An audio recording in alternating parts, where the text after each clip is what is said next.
Welcome to star 9 news. Jayashankar Bhupalpally జిల్లా ప్రతి పేదవానికి మేలు జరగాలనే లక్ష్యంతో ప్రజాప్రభుత్వం నిరంతరం కృషి చేస్తోందని రాష్ట్ర వ్యవసాయ, చేనేత, సహకార, జౌలి, మార్కెటింగ్ శాఖ మంత్రి తుమ్మల నాగేశ్వరరావు తెలిపారు. శుక్రవారం భువనగిరి జిల్లా కేంద్రంలో డాక్టర్ బిఆర్ అంబేద్కర్ కూడలిలో వరంగల్ పార్లమెంటు సభ్యురాలు కడియం కావ్య, భూపాలపల్లి ఎమ్మెల్యే గండ్ర సత్యనారాయణ రావులతో కలిసి 6 కోట్లతో చేపట్టనున్న కూడళ్లు అభివృద్ధి షాపింగ్ కాంప్లెక్స్ నిర్మాణ పనులకు శంకుస్థాపన చేశారు. అనంతరం భారత్ ఫంక్షన్ హాలులో మున్సిపల్ పరిధిలో ఇందిరమ్మ ఇండ్లు మంజూరైన లబ్ధిదారులకు మంజూరు పత్రాలు అందించారు. వడ్డీ లేని రుణాలు, చేనేత రుణాలు మాఫీ ఉత్తర్వులను అందజేశారు.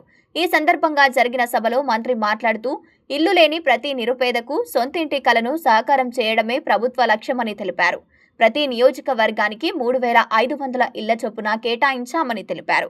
గత ప్రభుత్వ పాలనలో 10 సంవత్సరాల పాటు పేదలకు ఇల్లు ఇవ్వలేదని స్పష్టం చేశారు. ఆర్థిక ఇబ్బందులు ఉన్నప్పటికీ ప్రభుత్వం అభివృద్ధి, సంక్షేమ కార్యక్రమాలలో ఎక్కడా వెనుకడుగు వేయలేదన్నారు. రాష్ట్ర వ్యాప్తంగా ఇప్పటి వరకు 25,000 కోట్ల వడ్డీ లేని రుణాలు మహిళా సంఘాలకు పంపిణీ చేశామని, చేనేత కార్మికులకు రుణమాఫీ చేసిన ఘటన ఈ ప్రభుత్వానిదేనని తెలిపారు. పేదలకు సన్నబియ్యం అందిస్తున్న ఏకైక రాష్ట్ర ప్రభుత్వం తెలంగాణనేనని 13,000 కోట్లతో ఈ పథకం అమలవుతుందన్నారు. రైతులకు సన్న ధాన్యానికి క్వింటాలకు 500 బోనస్ ఇస్తూ ఇప్పటి వరకు 3,000 కోట్లను రైతుల ఖాతాలో జమ చేశామని అన్నారు. మహిళలు రుణాలను సద్వినియోగం చేసుకుని నిక్కచ్చిగా చెల్లిస్తున్నారని అభినందించారు. ఈ కార్యక్రమంలో జిల్లా కలెక్టర్ రాహుల్ శర్మ, ఎస్పీ సంకీర్త్, రాష్ట్ర wares corporation chairman Rayala Nageswara Rao, అదనపు కలెక్టర్ అశోక్ కుమార్, గ్రంథాలయ సంస్థ చైర్మన్ Rajababu, Chityala market committee chairman Sridevi, RDO Harikrishna, DRDO Balakrishna, municipal commissioner Jona తదితరులు పాల్గొన్నారు.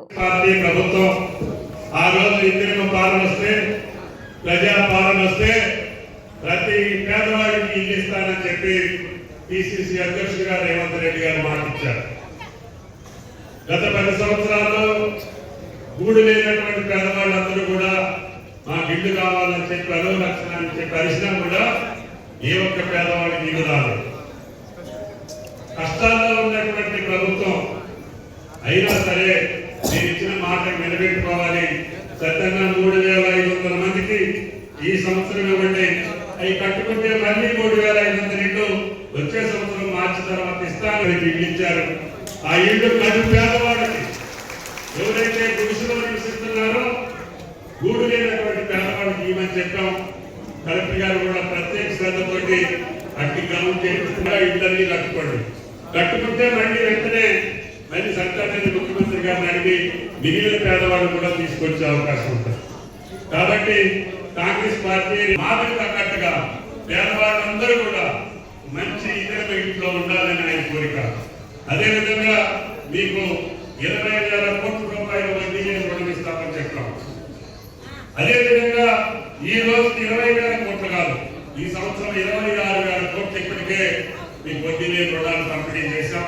కలెక్టర్ గారు దాన్ని కూడా ఇతర గ్రూపులకి అందరికీ కూడా పంచుతున్నారు.